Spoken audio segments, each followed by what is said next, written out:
Welcome to the Beauty Way, Season 3, Episode 1. We begin where we began last time with Carissa and I, and it's been such a beautiful journey so far. And so we wanted to start this session with just the two of us riffing because we both love asking questions and we both love listening to what is received in the field in response to those questions. And so it's really beautiful for you to be here. It's really beautiful to also have received the feedback from the interviews that we did last season, I mean. And particularly those last couple of ones, I felt like they really landed for a lot of people in our audience. And so it's I'm excited for where this season's going to go. Same. I feel like we can only even up level from here, and part of the reason that we wanted to do our first one together is also just because so much has transpired since the end of our last season, which was solid 2 and a bit months ago now as far as us recording it goes. And so it's going to be really nice for us to just drop in and speak to a few themes and topics that are at the forefront for us at the moment. Yeah, Yeah. absolutely. Yeah, and I love that because we're both evolving all the time, because that's really important to us, that devotional practice of evolution. And I love just being able to imagine going back, in a few years and listening to that very first episode that you and I did together, and then being able to look at that. Totally. But then again, in saying that, I was actually with some things that have been happening in my life in the last week or so. I was going back to my book that I wrote and published 12 years ago it was now. And I was reading some of it last night because I thought I want to read it from the perspective of the woman I am now, knowing that I didn't have the level of consciousness that I had then. And what was fascinating was I was reading it and I was still resonating with what I was saying at that time. And perhaps I didn't have I didn't have as much awareness of it at the time, but even in what I was saying, what I was listening to myself say as I was reading the book, I was like, I still really resonate with what I was saying. And for me, it was just a confirmation of I have been following my soul's path. And that's what I talk about all the time. And that's what's so important to me, is following that soul's path. And so to look back at, me 13 years ago and go, oh, I was on the right path, felt really good. Totally. And sometimes I feel like those seemingly simple things, and they drop in at different layers over our lifetime. And sometimes we'll revisit an idea that might be considered as more basic, or that we have already covered 10 years ago or whatever.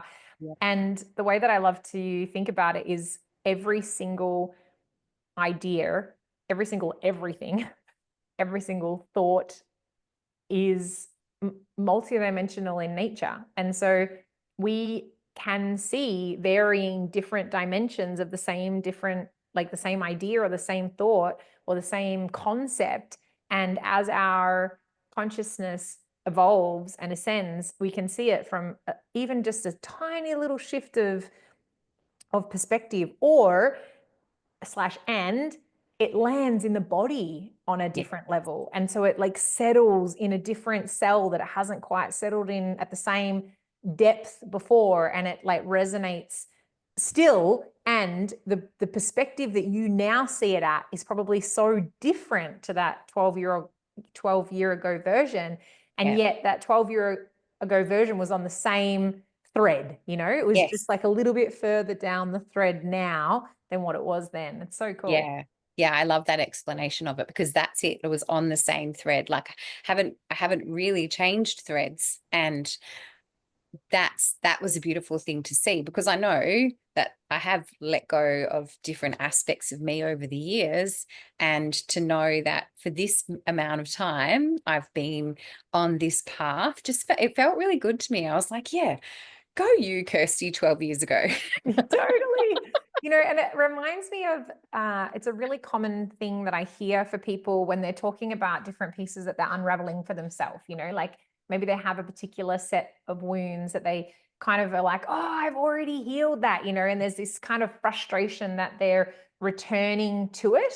Yeah. And whilst I feel like there are some like embodiment pieces that give us a greater capacity to move beyond something like that, I also feel the same is true around the multidimensionality or the layers that are there in our kind of unraveling around different past wounds or pieces that we're kind of moving through in our reality. And I feel like we get to give ourselves a little bit more grace when we get to see that I'm not returning to the same thing because I'm not the same person as I was, you know, however many years ago, or even last week when I unraveled a piece of this particular thing. And so when we start to recognize that it's that multidimensional layering, it gives us, I think, a little bit more capacity to meet it with newness.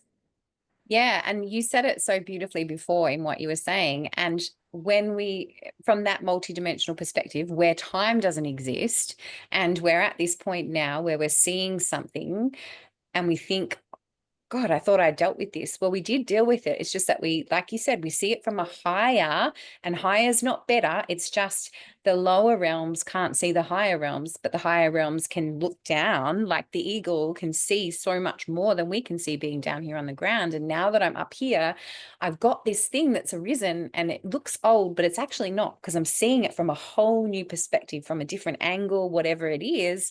And I get to ask myself, okay, do I still feel the same? And do I still choose to respond in this particular way, or am I going to respond a little bit differently this time?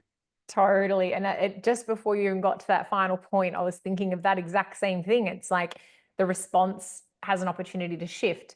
And that proves that there has been a shift in consciousness, because if we were still in the same part of the thread as we were 12 years ago, then we would be reacting and responding in the exact same way. But it's basically impossible to react and respond in the exact same way to anything ever, because we're constantly moving forward and we're constantly evolving and we're constantly gaining more and more and more and more consciousness, gaining more and more and more perspective of the things that are happening. It reminded me of, I was having a conversation with someone just the other day about an experience that I had where there was like we were talking about boundaries, and I had this particular experience where somebody like crossed my boundary, and the medicine of that particular boundary crossing was my recognition that my boundaries actually can't be crossed, and that when I'm fully embodied in the energetics of the boundaries, then I'm not a match for anything. And so if I'm still a match for it, then there's not a boundary. And so there was no boundary to be crossed because I am an energetic match for it. And once I had that piece off the back of this boundary crossing, after I had already sort of reacted, I was, you know, internally and in my own experience, very angry. And when I responded to them, I just said, I can't respond to you right now. Like, I'm fuming and I will process this and I'll come back to you at a later stage. And by the time I came back to them, I had this deep realization of this piece. And all of a sudden I could react and respond to them in a way where I was just all love and compassion. And I actually was no longer angry. I still asserted clearly that this was not something that I was here for. And simultaneously, I knew that I didn't even need to speak to it, because the layers that had landed in my body meant that that particular experience was very unlikely to happen again. So it's so powerful, because you said before about it landing in the body in different ways, and the awareness, the consciousness of what's happening and my ability to see it, and the choice to respond in a different, that is what actually lands us, isn't it? It's like the awareness of, okay, this is what's happening. This is the opportunity, the invitation that's being presented. And then I get to, in the moment, come in and go, right, what do I want to do about this? So this real embodiment piece drops in. And it's funny that you're talking about the boundaries, because I was actually having a conversation with someone this morning too, and it was about anger. And it was what we were talking about in the crux of it was this: the anger that I'm feeling hasn't been allowed, that I've felt like, you know, for 38 years of my life or whatever it was, hasn't been able to be expressed because she perceived it as wrong. And then so as she's gone through her life, there's this buildup which has created this guilt and this shame in her body in certain situations because she doesn't feel safe to express the anger. And so this conversation about expressing the anger and like creating a boundary for self is a necessary step in the embodiment to be able to then move into, I don't actually need those boundaries, because I know that I'm going to be able to express appropriately in the moment. And therefore, because I'm expressing appropriately, I'm going to attract, create the situation where I know that I'm going to have what it takes to be able to deal with this in the moment. And therefore, boundaries aren't necessary. Boundaries, in the way that we've perceived them to be, they're not necessary. Totally. And ultimately, every single experience that we have in our lives that is evoking a emotional response is giving us an opportunity to feel said thing. And so if we have bottled up anger that we've never been able to express, of course we're going to have opportunities to express that anger. We're going to be given time and time and time and time again in varying different forms. And until we build, like you said, that relationship with that part of us, then, and to me, that's just such a example or such a great description of what happens when it's fully embodied. It's because, yes, I can very cleanly express my anger, and I feel okay with it. And I know that my power lives here. And so nobody can have power over. And so therefore the experience no longer needs to keep coming into our field, because, you know, and it's such a signal to us when we keep being offered an opportunity to feel a particular way or respond a particular way. It's like, okay, cool. What is this for me? You know, because there's something.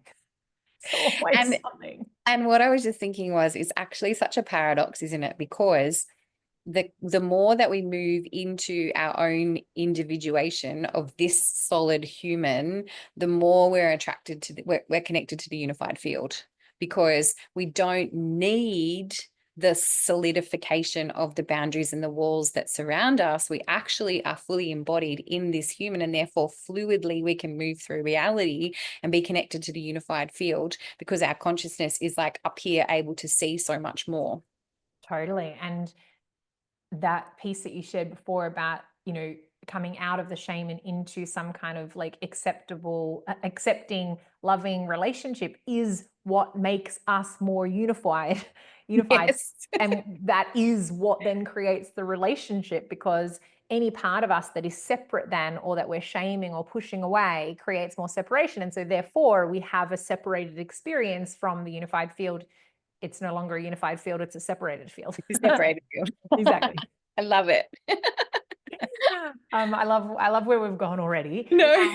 And you know, whilst we were on break, I should say, Kirsty had an opportunity to have a really amazing experience, and I would love her to share a little bit about it. And so I'm just going to start by asking you, so do you want to just share what it was that you did and just a little bit about the process, and then I'll ask a few more questions.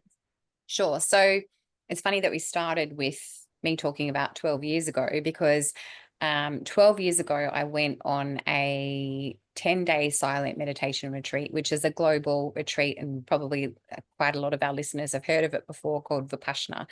And that retreat, it really changed the trajectory of my life. And it was 13 years ago that I did it, actually. And I knew that I would eventually do it again.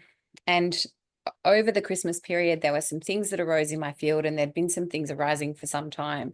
And we were driving home from a family at Christmas time, and I was actually listening to a podcast by Joe Dispenza, and he was talking about why women who live alone are so magnetic, or something. That was the name of the podcast, or the video that I was listening to.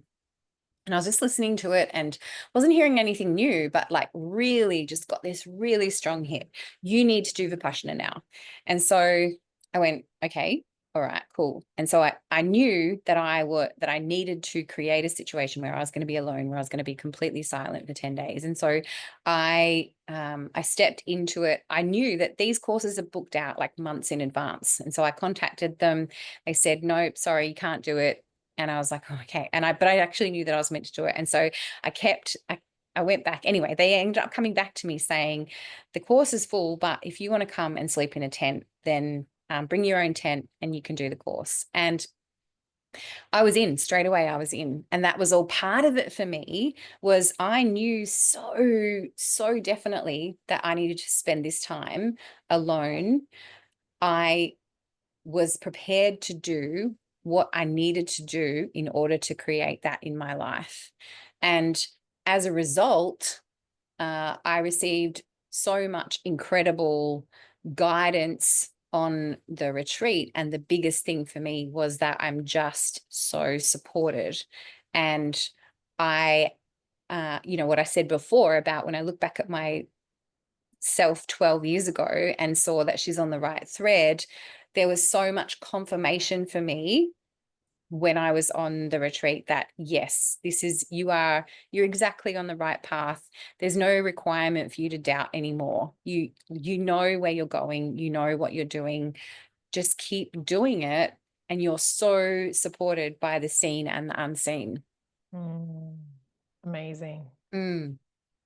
And so for those who have not really come across Vipassana before, Mm-hmm. do you want to give in a little bit of an explanation? Like, it's a silent retreat, obviously. Mm-hmm. What does that actually involve? Like, what level of silence are we talking? And are we around other people, or are we just sitting in a room on our own? Like, what does it actually look like? Yeah, awesome question. So the premise of the retreat is that we are creating a complete sense of aloneness, because it's in that sense of aloneness that we can really go into our own dark matter. And so when we arrive, there's a briefing that occurs, you know before you arrive that this is going to be the case, but then there's a briefing that arrives that says, you have no contact with anybody. And when I say no contact, what I mean is that you can't look people in the eye, you can't speak to other people, and you are like really in your own field. And at the same time, there's a respect for free will and choice. So there's all of these boundaries that are there, but you still get to choose. If you find yourself looking at other people or whatever, that's your choice.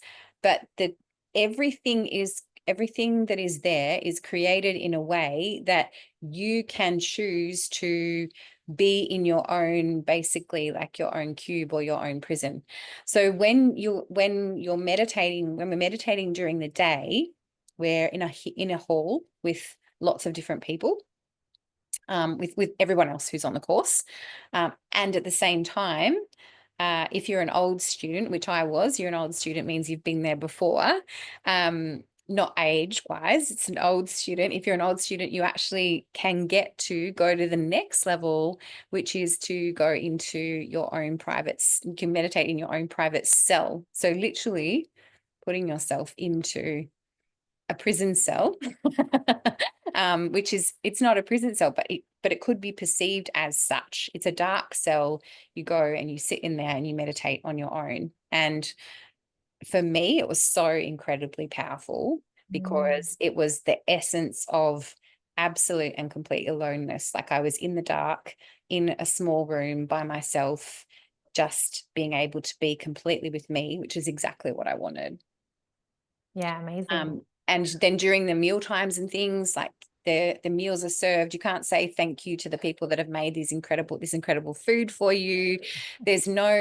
You're basically living the life of a monk or a nun, even more so because you're not able to speak or look at anybody else. And so you sit at a table like people next to you, but you're looking straight ahead.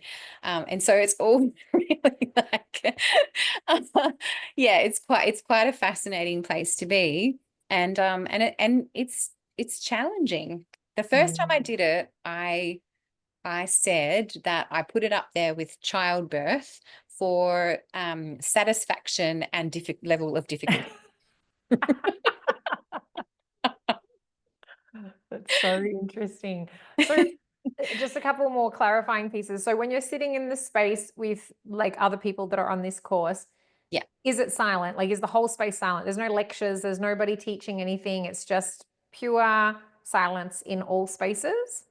So no, so there's there is a teacher that offers guidance at the beginning, and then there's a meditation practice that goes into, and so that happens for like, I don't know, many hours of the day, and you go into a meditation and you guide it in and just guide it on what to do with your breath and your awareness and things like that.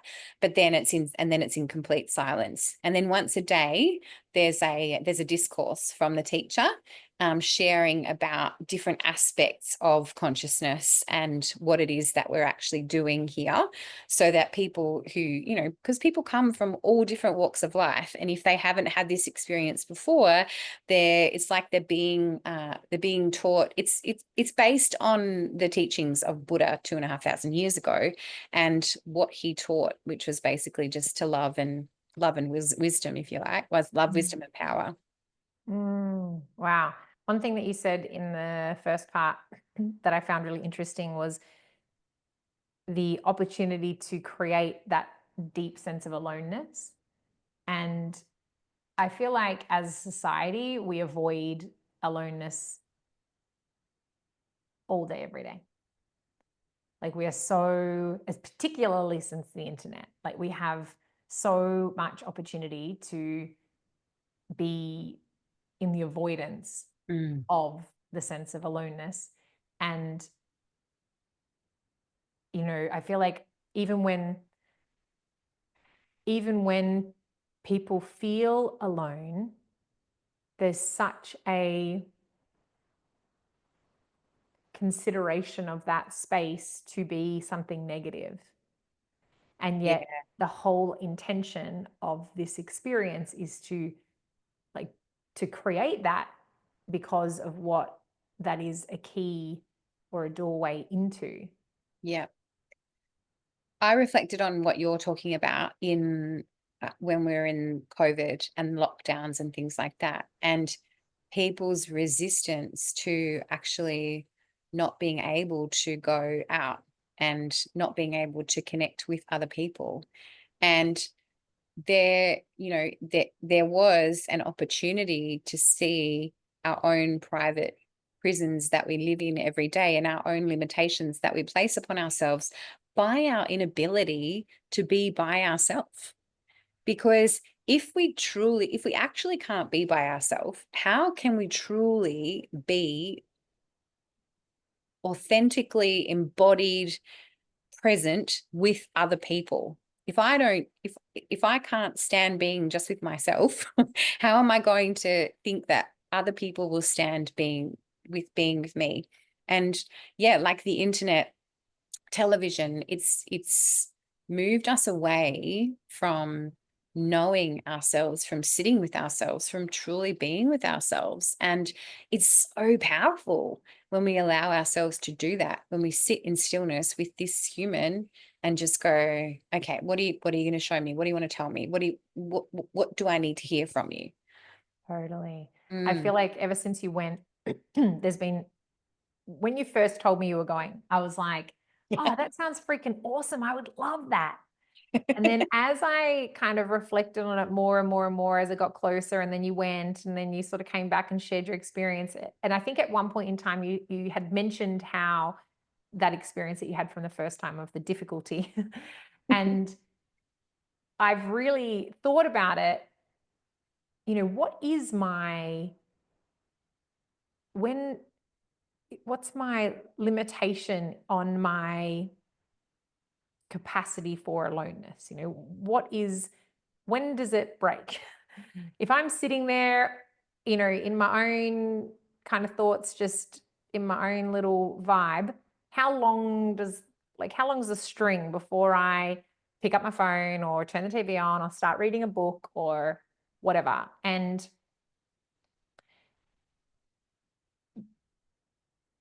I definitely do not recall a time in my life where I've ever spent an entire day without any like form of, I guess, distraction would be the best word for it. Like I can't think of a time when I've not listened to music. I remember thinking, you know, for years, I remember thinking, I don't know that I've spent a day in my entire life where I haven't heard music. Because I've definitely been like, you know, outback camping, far, far away from Yeah. reception, but we still have music playing through our stereo, you know, we would still have CDs or cassettes or something. There was no absence of any, like even that is a form of like connection really, because we're Yeah. connecting with the world beyond ourselves, even through the fact that there is somebody else in the space singing or whatever. And yeah, and it's just such an interesting thing to consider. Like, how long does it take before I become like distracted? Yeah. And it's so powerful. Like, and for you to say, I mean, even you, like I know you and I know your level of consciousness and awareness. And for you to say, I don't think I've ever spent time alone, like for a full day, that like it's huge because you that aspect of reality of not actually having been alone by yourself, you can see why, you know, you're connected to nature, but you can see why people are so afraid of nature, because when you're out in nature, it is silent. Like it's actually not silent, but it's silent from all the noise. And there's a level of uncertainty that comes in that silence, and people are uncomfortable with that.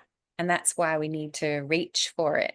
And so for me, spending that time by myself in silence is so powerful. And when you don't have a choice, it's even more powerful. And it's fascinating because, like, I was for 10 days, I was without anything, like had no phone, no, you can't even like write. There's no notebooks, there's no reading, there's nothing. It's just you being with yourself. But it's fascinating when you come back into the world. When I came back into the world, how quickly the world just rushed back in, because I'm so connected virtually to so many people, which I love.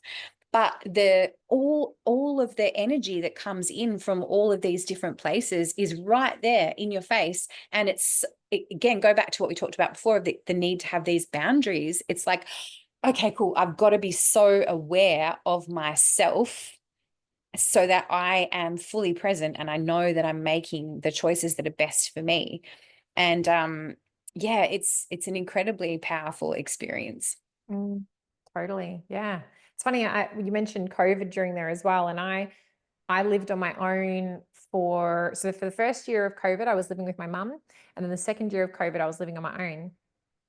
And my threshold for like physical aloneness, not necessarily like phone or internet or anything like that, but being in the house on my own and not being in physical connection with anybody else, started to get, I guess, like basically me and my brother who lives down here where I live implemented a weekly dinner where I could go to their house and have dinner with them, because that was kind of my threshold. It was like 1 week without any other physical connection with humans was like, yeah, I think I would love to just connect with somebody else. And and but apart from that, like there was always opportunity to turn on Netflix or Yeah. read a book or jump on, you know, with anyone across the world on the internet. And so whilst I could say I've spent a lot of time on my own, which is true, not in the sense that we're talking about with Vipassana, not at all. Like, Yeah. it's an interesting concept to consider how little of that anyone gets. You know what? That reminds me of the very first conversation that you and I had on this podcast. And we talked about like the mundane aspects of life. And it comes back to that. It comes back to the glory and the beauty of actually being a human being and incarnating in this body that gets to touch, that gets to feel, that gets to truly connect with other humans. And I think in this virtual world, when we are so connected all the time, we lose sight of that and we take advantage of it because we don't actually realize how important it is to have that connection. And on the course, every single day I'd receive like this little note from the universe to remind me of how supported I am. And on the very last day, it was so amazing because we came out of meditation and I looked up at the sky and literally there was this massive angel up in the sky, and I saw her, and she would like, her hands were like this, and I just stood there and I was just looking at her, and I knew that she was there for me. And then she blew away. And but I was all through the course, because I couldn't talk to anyone, I was racking up every single day. I'm like, right, this is what happened on day 3, this is what happened on day 4. And I couldn't wait to tell James about it afterwards.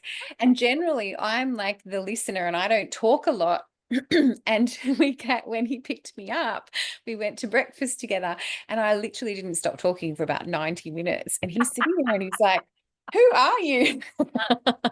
I was just so grateful to have that physical connection back, and to just be able to be present with another human being and have them feel my excitement and my joy and all of the things. And after having been, locked away in my own prison for 10 days.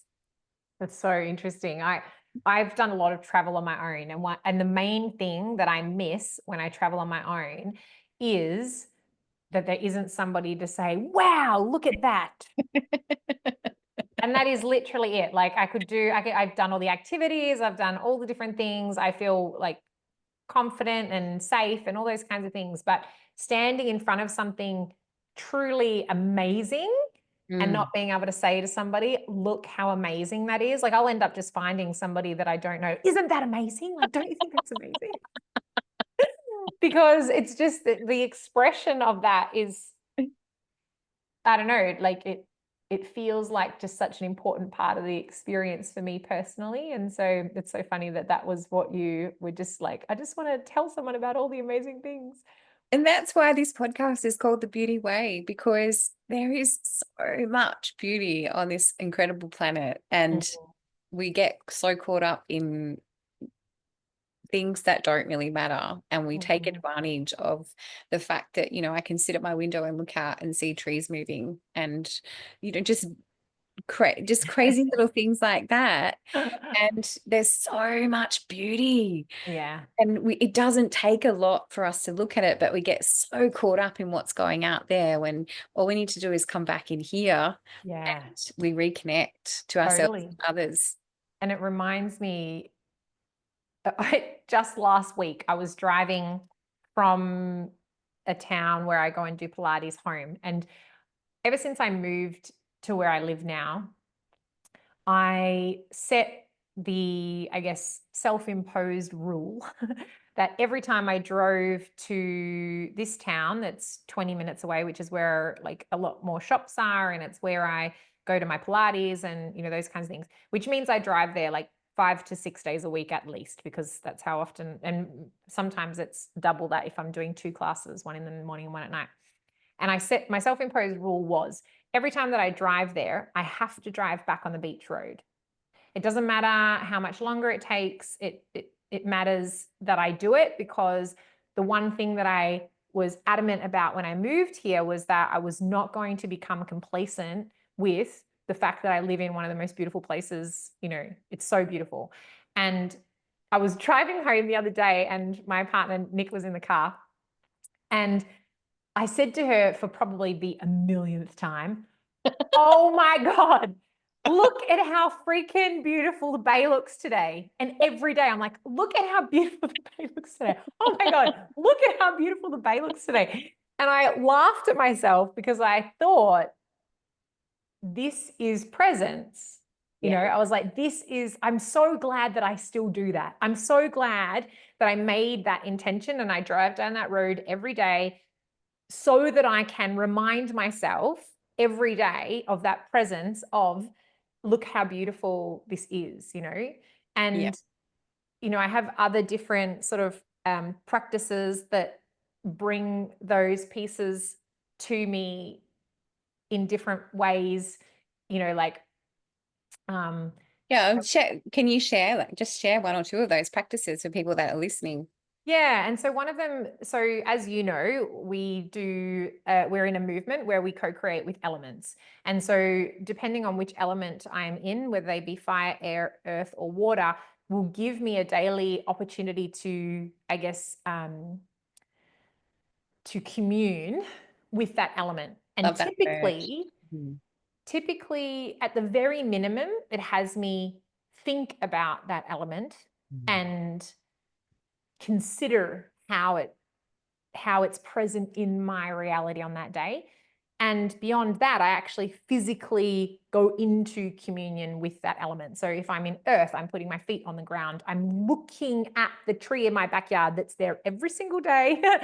That, you know, most of the time I'm not in conscious presence of, oh, that's so beautiful. But I still find myself sitting on the back side of our couch and kind of leaning over, looking out the window. And particularly when it's seasonal changes, when it's like losing its leaves or it's blossoming, I just sit there and I look at it and I'm just like, that tree is so beautiful, you know? But I feel like the presence with the elements gives me an opportunity to come into connection with nature daily just through that sort of presencing and implementing things like what I just said, which is, you know, driving along the beach. I Yeah. used to have, this one is not a current ritual. It used to be when I first lived here, I had a ritual where I would swim every day. I would go into the bay every day, and it didn't matter how cold it was. It lasted, I think I lasted um, I only missed a couple of days pretty much throughout the whole first winter that I was here. That's And impressive. and for context, for people that don't know where I live, it's cold.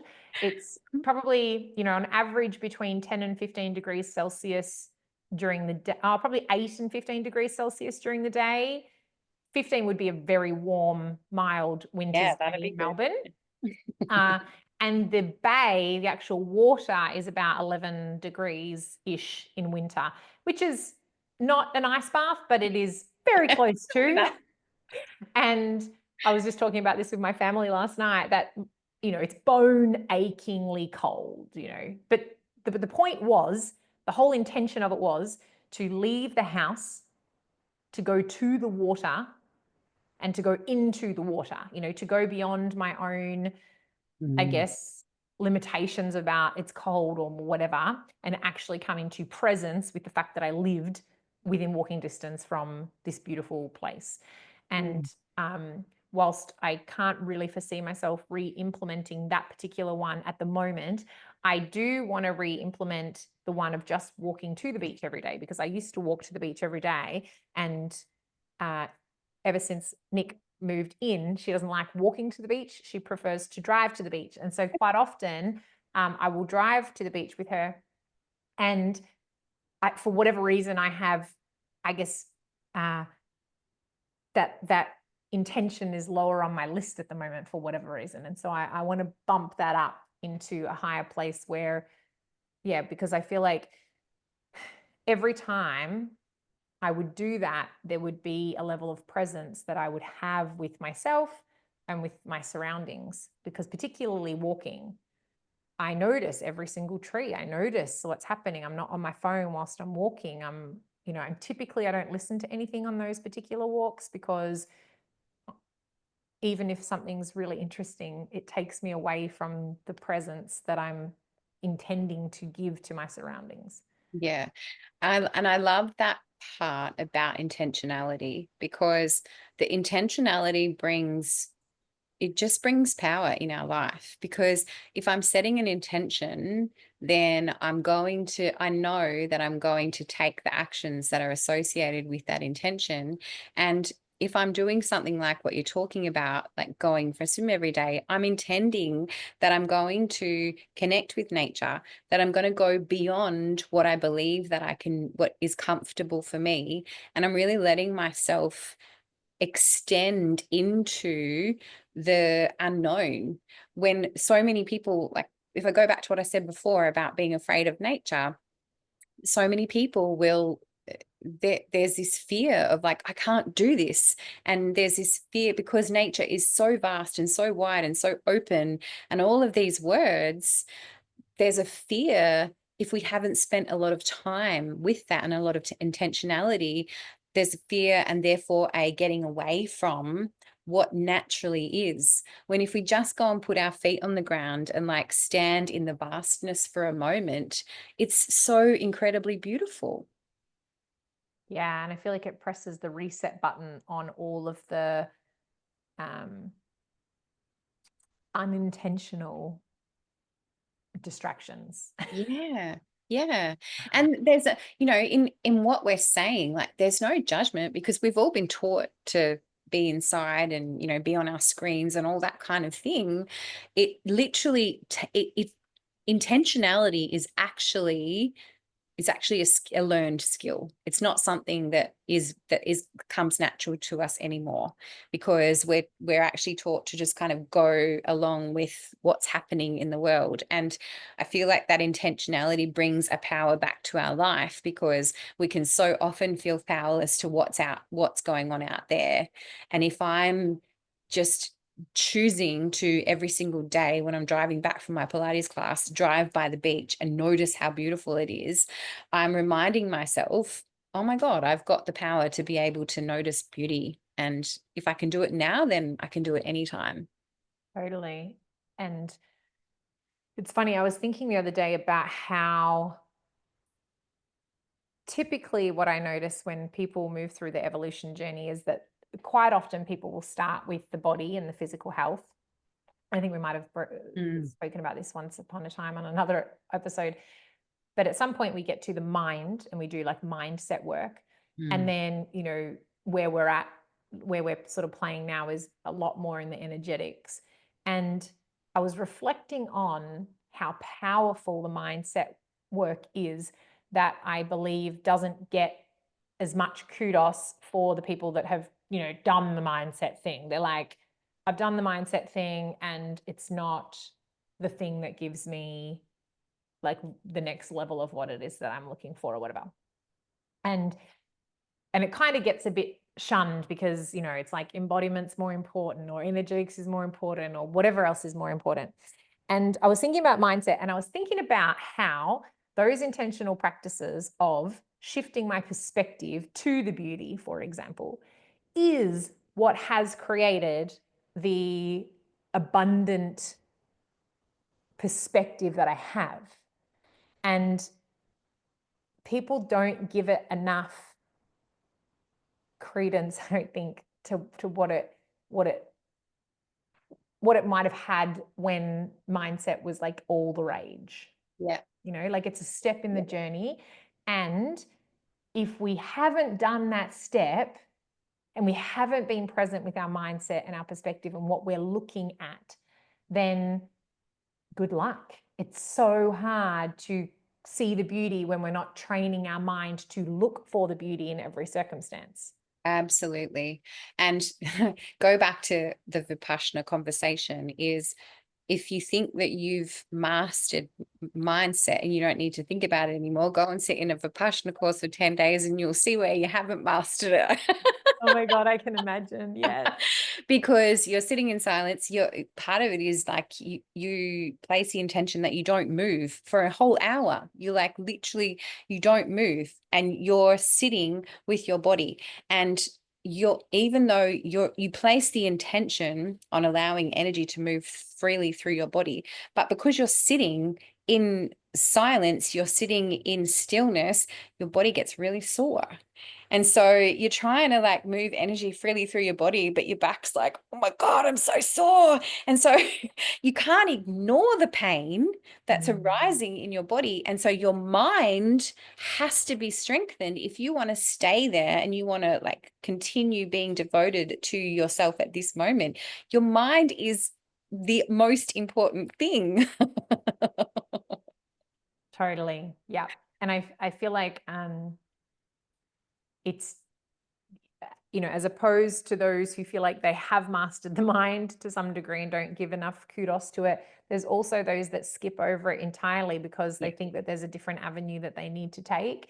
And I really believe that all of the different pieces are part of the pie, you know, and the mindset is really, for me personally, what has given me the ability to every single day look at the bay and go, wow, because I mean, I can't say whether I would have or wouldn't have done that prior to doing mindset stuff, but I've certainly spent a lot of time training my mind to look for the beauty, to look for the good, to look for, you know, the magic or the medicine in every single experience and not just what's going wrong or what have you. There's someone said to me not long ago that our minds are wired naturally to look for the negative in everything.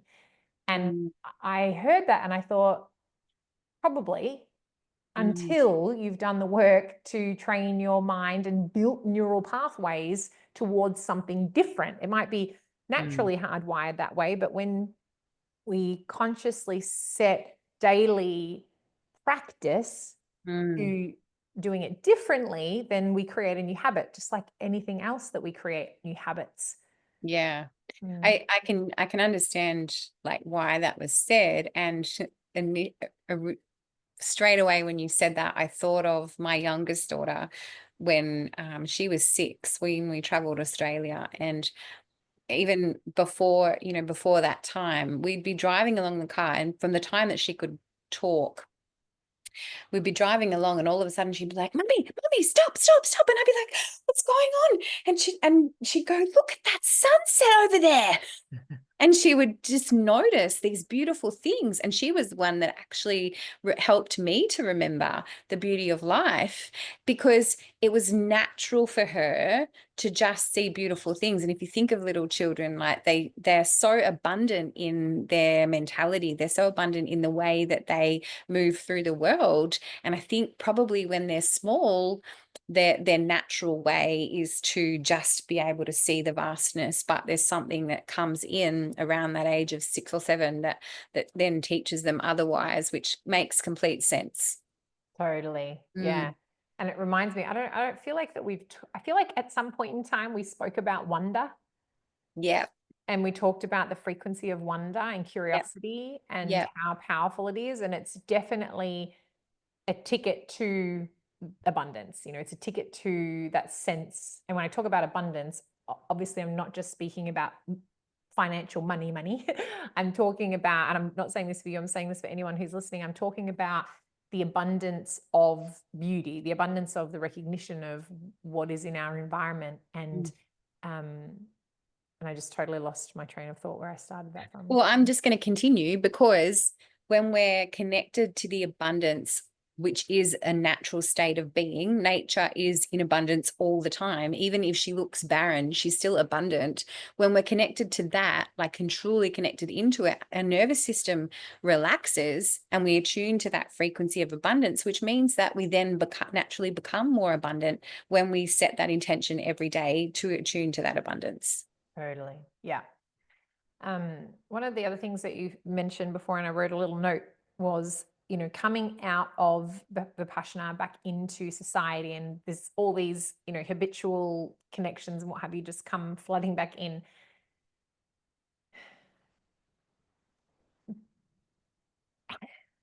What's the question? Not how long, but like, to what degree did it offer you like the presence and the increase in quality of the habitual things? Like, to what, does that make sense? Yeah, I'm just thinking, can you say it again in a different way? Yeah. So I imagine that going away like that would bring you back into greater presence when you come back. Presence of, oh, I noticed that I habitually do that because I wasn't doing it for those 10 days. Yeah. And so when it comes to, you mentioned about like the connections that we have and what have you, and it made me think about the quality of time or the quality of connection that we have, and how personally I believe presence is the recipe. It's like the more presence you have, the higher quality of connection and time that you can have with another individual or with a task or what have you. And the more distracted we are, the less presence we have. And so therefore the quality of time goes down. Yeah, I love that. And so what you're saying is like, did it make me more aware of the importance of the quality of the presence? Yeah, and just like, did it make you more presence and did it increase the quality of time? Yeah. And how long did it last for? Yeah, they're really great questions because there's a like tangible example that I can give you. And the when my girls were really little, like they were 2 and 4, I went on a 7-day meditation retreat, and I came back and I implemented gratitude. So we do, when we sit down to dinner all the time, every single day, we do at least once a day, we do gratitude together. Everyone says something that they're grateful for. And so our girls learned that from a really young age. And then that just became part of what we do as a family. And then as they've gotten older, like we've always sat down to dinner together because we know that the importance of the presence of sitting down together. But then as they got older, we would sit down maybe and we'd watch a movie together or whatever. And so we weren't sitting in full presence with each other. And when I was on the retreat this time, I realized that this was taking away from the presence that we were holding for one another. Like we come together once a day, like intentionally to eat a meal together. The rest of the time, everyone's doing their own thing. And in that time, we're sometimes not even coming together really, because we're just sitting down in the same place, but we're actually not being together. We're putting our attention on to something else, like a movie or something. And so that it brought that aspect forward for me to go, no, this because I love this. Like my family is so important to me, and I love connecting with my family. And so I came home and I said, right, this is what I want to do. And it lasts, but it takes vigilance. It takes me placing importance on it, and everybody else placing importance on it as well, because it's a co-creation. And so for a co-creation to be successful, everyone has to have the same values at play in order for us to actually take the action for it to exist. So and it was the same with the meditating once a day for an hour in silence. I realized, like, after a week or so, it was like, oh, I'll just go for 40 minutes. And then about a week, last week, I was like, oh, I can see myself slipping again. Right. Back to an hour. Vigilance is required for me because I know what it actually gives me. But we've got to let that, and that's a natural part of life, like experiencing what we don't want in order to realize, oh, I really do want this thing, and I really have to give time to it because it's important. Totally. And it's so easy to make an excuse or to find something better to do, or So easy. yeah. I've never been a meditator. I've never been and it's so funny because it used to be sort of like you can't be evolving and you can't be conscious unless you meditate. It's kind of the rules, right? And I was always like, fuck you guys, I'm not going to tell anyone. And one day I'm going to be like, I got to where I am and I never meditated at all, and that's a lie. I have definitely meditated many, many times, but it's not a daily practice, and it isn't something that I have ever felt drawn to making a daily practice. Yeah. And I'm very aware of the fact that I drive home without the stereo on, and I watch, apart from the road, I obviously watch the road, but I'm also very present to my surroundings. And that is my form of meditation. That is my form of being present. And I think the thing that I would love to, it's funny, I was about to say the thing that I would love to do is bring more of that into, like, sitting on the couch kind of presence instead of like driving a car. And it just made me think of my human design. And it's so funny because my human design, my body is designed to be active. Yep. And so if I'm sitting still, then it's very challenging for my mind to be still because my body is designed to be active. And so if I'm driving, I can be very still in my mind because my body is moving. True. Yep. So interesting. Totally. And it just, I guess it reminds me and highlights that, particularly with human design, it highlights how different we all are. Yes. And how there is no one way of doing anything that fits everyone. And so coming full circle, maybe I will create more intentional presence time without it necessarily needing to look like anything in particular other than me being present. And I think that, where I started with this part was like going for that walk is just such an example for me of the perfect balance where my body is in motion. Because going for the walk, doing Pilates, doing those things, for me, like doing yoga is really important to me, but also part of my design is to be in stillness. Like in the Gene Key, stillness is my purpose in life. And so for me to like truly connect into the essence of my being, I must create stillness. Otherwise, I'm at the mercy of everything that's going on around me. Totally. It's such a great point that you make because every single one of us is different. So it comes back to that self-inquiry, which creates self-awareness. And if we can't just do what everyone else is telling us to do. Nobody else can tell us what to do. We've got to they can like help us and guide us, but we've got to create it from our own design. Totally. Yeah.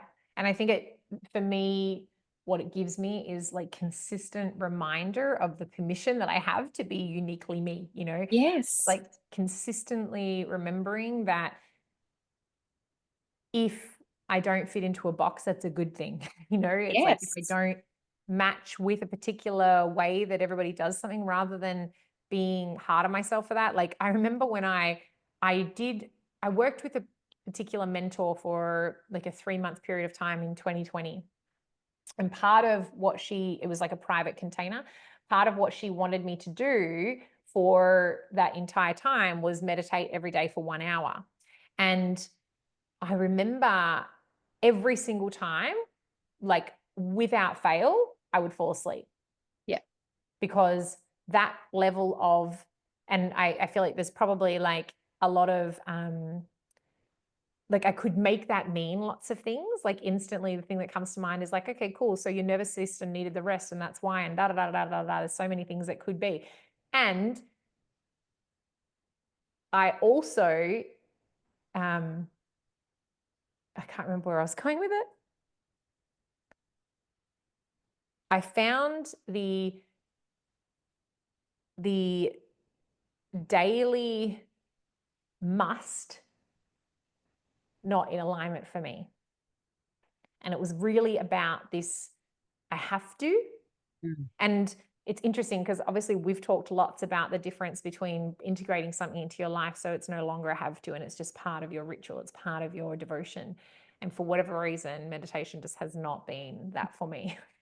And I don't think it ever will be, but going to the beach and swimming in the ocean in the middle of the winter is some pretty solid fucking meditation. And it's something that I've always said every time I've worked is like, start off by just taking 5 minutes a day. If you need to have a cup of tea in that 5 minutes, sit down for 5 minutes a day and just look around you. Like literally that's a meditative practice when you intentionally choose to do that.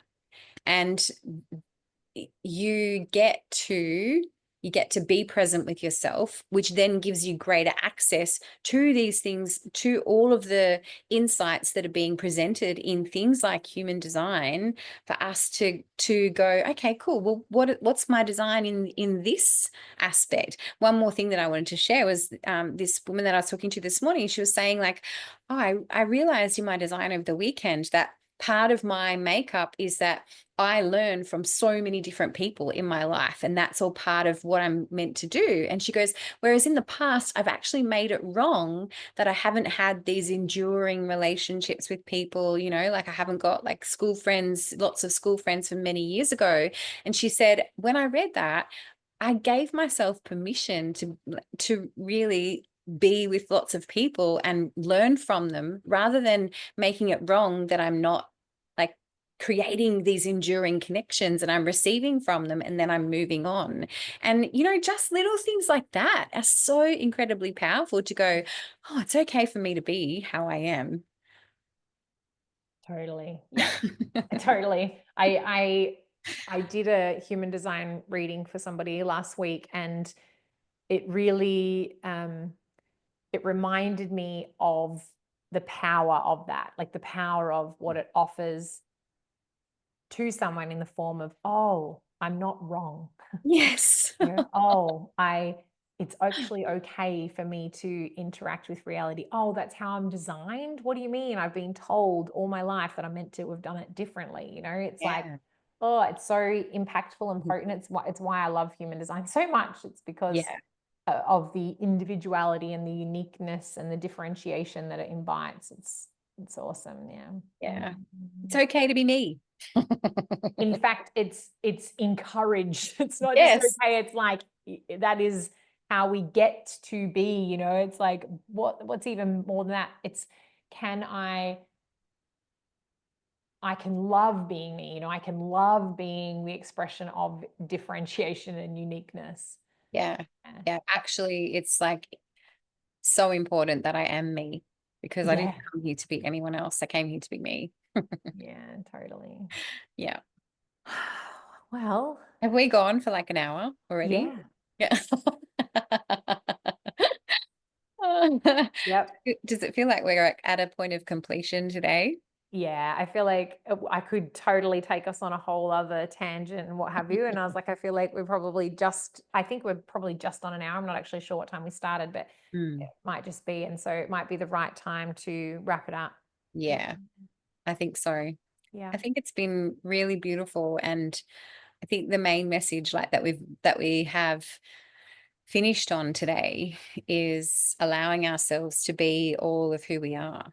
And totally. when we can let our own happiness and our own peace and our own joy and our own love guide the way, imagine how we can just change the world. Totally. And a Mm. reflection for everybody to sit with, like, how comfortable can I get with the aloneness? How much more can I lean into the moment just before you pick up your phone or just before you turn the TV on, just for an extra 30 seconds or an extra minute? And Love that. can we create intentional things that we incorporate into our day that give us more presence, more connection with ourselves beyond just the connections with everybody else? Beautiful. I love that. There you go. We'd love Yeah. to get comments when you receive Yes. this. Put your comments. One of my favorite things about doing this last season together was hearing people's responses to different Yes, episodes and what they received from it. Because what I tell every single person that comes back is, we do this, or at least I do this, because it's so much fun we love and it. we love it. And I genuinely, with every episode, I'm like, if nobody listens to it, it doesn't matter, because I'm having so much fun. And when someone does listen to it, it's like the cherry on top. It's like, great, that's exciting. I wasn't expecting anybody to listen to it. And so when they respond and tell me like something they've got out of it, I'm like, that's so awesome, because it wasn't my intention to change the world. It wasn't my intention for someone to get some aha moment or to raise anybody else's consciousness. It's just to be here in awesome conversations and have fun. Yeah. And so it's a real joy. It gives me a real kick when people tell us that they've listened or that they got something out of it, or both. It's so awesome. And so for anyone who's listening, please, I'm pretty sure I'm safe to say this for Kirsty as well, both of our inboxes are open to hearing that you've listened, or that you loved it, or that you didn't love it, whatever's alive for you, I would love to hear. We would love to hear. Amazing. I think we've set a really beautiful pace for this session, this season. Yes. Yay! Amazing. Thanks everyone for listening. Everyone for listening. See you soon.